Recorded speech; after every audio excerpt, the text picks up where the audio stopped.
ನಾಳಿನಿಂದ ಮತ್ತೆ ರಾಜ್ಯದ ಮುಂಗಾರು ಅಧಿವೇಶನ ಆರಂಭ ಆಗ್ತಾ ಇದೆ. ದಳ ಕಮಲ ಪಡೆ ರಾಜ್ಯ ಸರ್ಕಾರದ ವಿರುದ್ಧ ಸಚಿವ ನಾಗೇಂದ್ರ ಅಸ್ತ್ರ ಪ್ರಯೋಗ ಮಾಡೋದಕ್ಕೆ ಮುಂದಾಗಿದೆ. ಇನ್ನು ವಿಪಕ್ಷಗಳ ವಿರುದ್ಧ ಕಾಂಗ್ರೆಸ್ ಕೂಡ ಕೌಂಟರ್ ಪ್ಲಾನ್ ಕೊಡೋದಕ್ಕೆ ರೆಡಿಯಾಗಿದ್ದು, ಕೊನೆಯ ವಾರವಾದರೂ ಬರದ ಬಗ್ಗೆ ಚರ್ಚೆಗೆ ಅವಕಾಶ ಕೊಡಬೇಕು. ಪ್ರತಿಭಟನೆಯನ್ನ ಬಿಟ್ಟು ರಾಜ್ಯದ ಜ್ವಲಂತ ಸಮಸ್ಯೆಗಳ ಬಗ್ಗೆ ಚರ್ಚೆಗೆ ಬನ್ನಿ ಅನ್ನೋ ಕೌಂಟರ್ ಕೊಡೋದಕ್ಕೆ ಮುಂದಾಗಿದ್ದಾರೆ. ಈಗಾಗಲೇ ವಿಧಾನಸೌಧದ ಗಾಂಧಿ ಪ್ರತಿಮೆಯ ಮುಂದೆ ಆಡಳಿತ ಪಕ್ಷದ ಶಾಸಕರೂ ಕೂಡ ಧರಣಿಯನ್ನ ಮಾಡ್ತಾ ಇದ್ದಾರೆ. ಕಾರಣ, ವಿಪಕ್ಷದವರು ಸುಗಮ ಕಲಾಪಕ್ಕೆ ಬಿಡ್ತಾ ಇಲ್ಲ. ನಾಳೆಯೂ ಇದೇ ಪ್ಲಾನ್ಗೆ ಮುಂದಾಗಿದ್ದಾರೆ.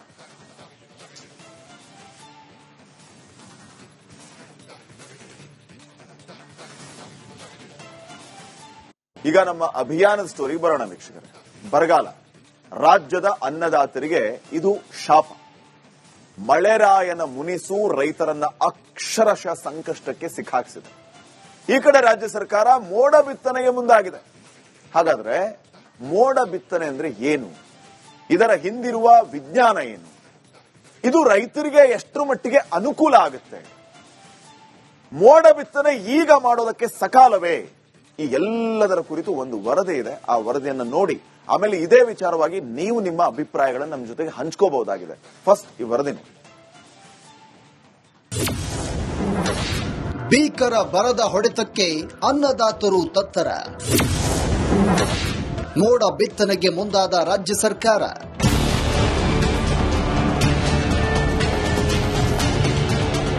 ಕೃಷಿಗೆ ಆಧಾರವಾಗಿದ್ದ ಅಂತರ್ಜಲಗಳು ಬತ್ತಿವೆ. ಕೆರೆಗಳಲ್ಲೂ ನೀರಿಲ್ಲ. ಮಳೆಗಾಲದಲ್ಲೇ ಬರದ ಬಿಸಿ ತಟ್ಟಿದೆ. ಈ ಬರ ಪರಿಸ್ಥಿತಿಯ ಭೀಕರತೆ ಅರಿತಿರುವ ಸರ್ಕಾರದ ಮುಂದೆ ಇರೋದು ಒಂದೇ ಆಯ್ಕೆ, ಅದು ಮೋಡ ಬಿತ್ತನೆ. ಹೀಗಾಗಿ 2-3 ದಿನಗಳಲ್ಲಿ ಮೋಡ ಬಿತ್ತನೆ ಆರಂಭಿಸಲು ಸರ್ಕಾರ ಸಿದ್ಧತೆ ನಡೆಸಿದೆ.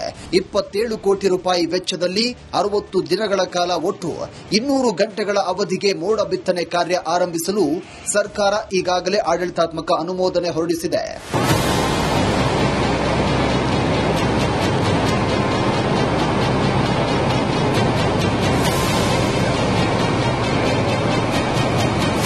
ಈ ಬಗ್ಗೆ ರಿಪಬ್ಲಿಕ್ ಕನ್ನಡದ ಜೊತೆ ಮಾತನಾಡಿರುವಂತಹ ಜಲಸಂಪನ್ಮೂಲ ಸಚಿವ ಚಲುವರಾಯಸ್ವಾಮಿ ಮೋಡ ಬಿತ್ತನೆಗೆ ಸರ್ಕಾರ ಸಿದ್ಧತೆ ನಡೆಸಿದೆ ಎಂದಿದ್ದಾರೆ. ಕ್ಯಾಬಿನೆಟ್ ಅಲ್ಲಿ ಅಪ್ರೂವ್ ಮಾಡಿದೀವಿ. 4G ಹೋಗಿದೆ ಫೈನಾನ್ಸ್ಗೆ. ಇವತ್ತು ಆಗಿರ್ಬೇಕದು. ಸೋಮವಾರದಿಂದ ಪ್ರಕ್ರಿಯೆ ಸ್ಟಾರ್ಟ್ ಮಾಡ್ತೀವಿ. ಯಾವುದು 4G ನಲ್ಲೇ ಕೊಟ್ಟಿದ್ದೀವಿ. ಟೆಂಡರ್ ಆದ್ರೆ ಲೇಟ್ ಆಗುತ್ತೆ ಅಂತ 60 ಡೇಸ್ ಅಂತ ಹೇಳಿದೀವಿ. ಎಲ್ಲೆಲ್ಲಿ ಮೋಡ ಅವೈಲಬಲ್ ಇದೆ ಅಲ್ಲಲ್ಲಿ ಮಾಡ್ತೀವಿ. ಡ್ಯಾಮ್ ಬೇಸ್ಡ್ ಅವರು ಸೀಡಿಂಗ್ ಅದು ಮಾಡಕ್ ಹೋಗ್ತಾರೆ. ಕ್ಲೌಡ್ ಸೀಡಿಂಗ್ ಮಾಡುವಂತ ಜಾಗದಲ್ಲಿ ಡ್ಯಾಮ್ಗೆ ಕ್ಯಾಚ್ಮೆಂಟ್ ಏರಿಯಾ ಇರುತ್ತಲ್ಲ, ಅಲ್ಲೇ ತರ ಮಾಡಬೇಕು. ಬೇರೆ ಕಡೆ ಮಾಡಿದ್ರೆ ಏನ್ ಪ್ರಯೋಜನ? ಸೊ ಅದನ್ನ ಹೇಳ್ಬೇಕಾಗಿರೋದು major irrigation department, minor irrigation department ಇಬ್ಬರೊಳಗೊಬ್ಬರು ಹೇಳ್ಬೇಕು. ಮೋಡ ಬಿತ್ತನೆಯಿಂದ ಮಳೆ ಹೆಚ್ಚಾಗುತ್ತೆ. ಬರಗಾಲದ ಪರಿಸ್ಥಿತಿಯಲ್ಲಿ ಇದನ್ನ ಮಾಡುವುದು ಸೂಕ್ತ ಅಂತ ಕಾಂಗ್ರೆಸ್ ಶಾಸಕ ಪ್ರಕಾಶ್ ಕೋಳಿವಾಡ ಹೇಳಿದ್ದಾರೆ. ಏನು ಈ ಸಲ ಸೂಪರ್ ಎಲ್ಲಿನೋ ಇರೋದ್ರಿಂದ ಮೋಡ ಬಿತ್ತನೆ ಅವಶ್ಯಕತೆ ಇದೆ ಅಂತ ಕರ್ನಾಟಕ ಸರ್ಕಾರ ಅದನ್ನು ಮಾಡಬೇಕು ಅಂತ ತೀರ್ಮಾನ ಮಾಡಿದ್ದಾರೆ ಕ್ಯಾಬಿನೆಟ್ ಅಲ್ಲಿ ಅಂತ. ನಾನು ಕೂಡ ಮೋಡ ಬಿತ್ತನೆಯಿಂದ ಮಳೆ ಹೆಚ್ಚಾಗ್ತಕ್ಕಂಥದ್ದು, ಮಳೆ 46% ಹೆಚ್ಚಾಗುತ್ತೆ ಅಂತ ಕೇಂದ್ರ ಸರ್ಕಾರದ ministry of science, Indian institute of tropical meteorology ಹೇಳಿರೋದ್ರಿಂದ ಅದನ್ನು ಎಲ್ಲ ರಾಜ್ಯಗಳು ಈ ತರದ ಪರಿಸ್ಥಿತಿಯಲ್ಲಿ, ಬರಗಾಲದ ಪರಿಸ್ಥಿತಿಯಲ್ಲಿ ಮಾಡೋದು ಸೂಕ್ತ ಅಂತ ನನಗಂತೂ ಅನಿಸುತ್ತೆ. ಇನ್ನು ಈ ಮೋಡ ಬಿತ್ತನೆ ಬಗ್ಗೆ ಜನಸಾಮಾನ್ಯರಲ್ಲೂ ಸಾಕಷ್ಟು ಕುತೂಹಲ ಹೆಚ್ಚಿಸಿದೆ. ಮೋಡ ಬಿತ್ತನೆ ಯಾವ ರೀತಿ ನಡೆಯುತ್ತೆ, ಮಳೆ ಯಾವಾಗ ನಿರೀಕ್ಷೆ ಮಾಡಬಹುದು, ಹೀಗೆ ಇತ್ಯಾದಿ ಪ್ರಶ್ನೆಗಳನ್ನು ಹುಟ್ಟು ಹಾಕಿದೆ. ಹೀಗಾಗಿ ನಿಮ್ಮ ರಿಪಬ್ಲಿಕ್ ಕನ್ನಡ ಮೋಡ ಬಿತ್ತನೆ ಕುರಿತು ವಿಸ್ತೃತ ಮಾಹಿತಿಯೊಂದಿಗೆ ಅಭಿಯಾನದ ಮೂಲಕ ನಿಮಗೆ ತಿಳಿಸುತ್ತಿದೆ. ಮೋಡ ಬಿತ್ತನೆ ಹೇಗೆ ನಡೆಯುತ್ತೆ? ಮೊದಲಿಗೆ ರೇಡಾರ್ಗಳ ಮೂಲಕ ಎಲ್ಲೆಲ್ಲಿ ಮಳೆ ಸುರಿಸಬಲ್ಲ ಮೋಡಗಳಿವೆ ಎಂಬುದನ್ನು ಪತ್ತೆ ಹಚ್ಚಿ ಅವುಗಳ ಮೇಲೆ ಸಿಲ್ವರ್ ಅಯೋಡೈಡ್ ಸಿಂಪಡಿಸಿ ಮೋಡ ಬಿತ್ತನೆ ಮಾಡಲಾಗುತ್ತೆ. ಮಳೆ ತರಿಸಬಲ್ಲ ಮೋಡಗಳ ಮೇಲೆ ಸಿಲ್ವರ್ ಅಯೋಡೈಡ್ ಸಿಂಪಡಿಸಿ 1-10 ಮೈಕ್ರಾನ್ ಗಾತ್ರದ ಅನಿಲಗಳನ್ನು 50 ಮೈಕ್ರಾನ್ ಗಾತ್ರಕ್ಕೆ ಹೆಚ್ಚಿಸಲಾಗುತ್ತೆ. ಇದರಿಂದ ಸಣ್ಣ ಪುಟ್ಟ ಗಾತ್ರದ ನೀರಿನ ಹನಿಗಳು ಗಾಳಿಯಿಂದ ಚೆದರಿ ಹೋಗಲ್ಲ. ನಂತರ ಮೋಡಗಳಲ್ಲಿನ ತೇವಾಂಶ ಒಂದು ಕಡೆ ಕ್ರೋಢೀಕರಣಗೊಂಡು ಮಳೆಯಾಗಿ ಪರಿವರ್ತನೆಯಾಗುತ್ತೆ. ಈ ಬಗ್ಗೆ ಭಾರತೀಯ ಹವಾಮಾನ ಇಲಾಖೆ ನಿವೃತ್ತ ವಿಜ್ಞಾನಿ ಡಾಕ್ಟರ್ ಆನಂದ್ ಕೊಪ್ಪರ್ ಮಾಹಿತಿಯನ್ನು ಹಂಚಿಕೊಂಡಿದ್ದಾರೆ.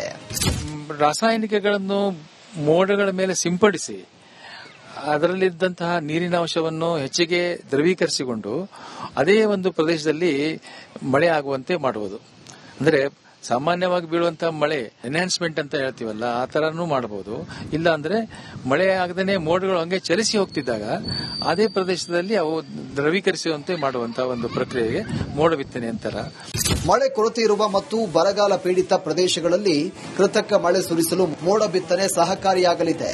ಸಕಾಲದಲ್ಲಿ ಮಳೆಯಾಗದಿದ್ದಾಗ ಬೆಳೆಗಳನ್ನು ಉಳಿಸಲು ಮತ್ತು ಕೃಷಿ ಉತ್ಪಾದನೆ ಹೆಚ್ಚಿಸಲು ನೆರವಾಗುತ್ತೆ.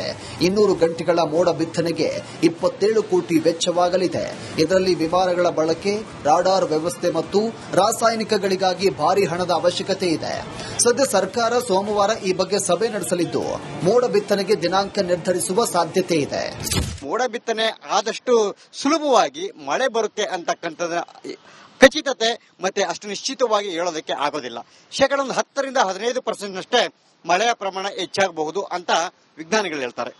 ನೋಡೋಣ ಈ ಮೋಡ ಬಿತ್ತನೆ ಕಾರ್ಯ ಎಷ್ಟರ ಮಟ್ಟಿಗೆ ಸಕ್ಸಸ್ ಆಗತ್ತೆ ಅನ್ನೋದನ್ನ. ಕ್ಯಾಮರಾ ಪರ್ಸನ್ ಮಂಜುನಾಥ್ ಜೊತೆ ಸುರೇಶ್, ರಿಪಬ್ಲಿಕ್ ಕನ್ನಡ, ಬೆಂಗಳೂರು.